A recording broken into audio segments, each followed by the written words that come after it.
geng is platycodon grandiflorum, and it's actually a plant that's used in gardens too. It's sold by the nurseries occasionally. It's called balloon flower. I mentioned that earlier when I was talking about non-shashen that it's campanulaceae, and geng is also that same family, and it has very pretty.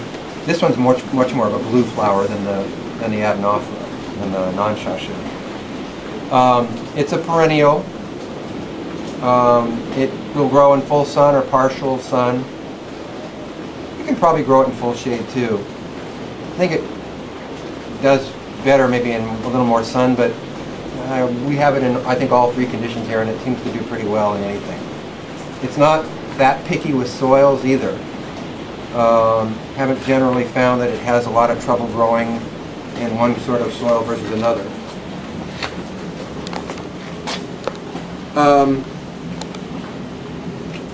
Reproducing it, you can actually possibly do some root divisions with this, but basically I would grow it from seed like Tim has done here. It grows vigorously from seed. It will even reseed under certain conditions pretty well. In the places where I had it in my garden, it would actually pop up in a lot of different plants, pots. So, you know, I think it's fairly vigorous as a reseeder.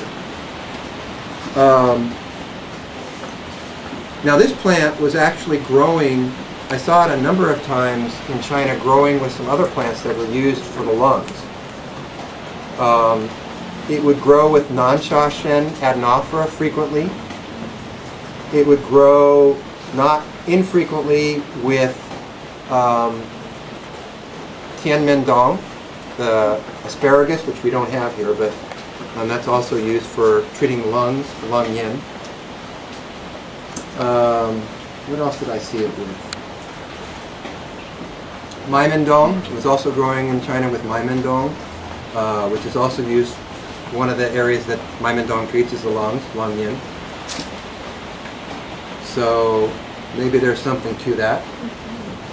The root is used for medicine. It's a stop cough herb, and it's a neutral herb, so it can be used for heat patterns or cold patterns, and it's used for helping with coughs, typically where there's a lot of phlegm. It's also used as an herb for helping with pus in the throat, or could be in the upper body, helping to get rid of the pus. And it's also used for guiding other herbs to the upper body, the throat, the chest, because it has a strong affinity for the throat and the upper chest, that area, upper body. So that is geng.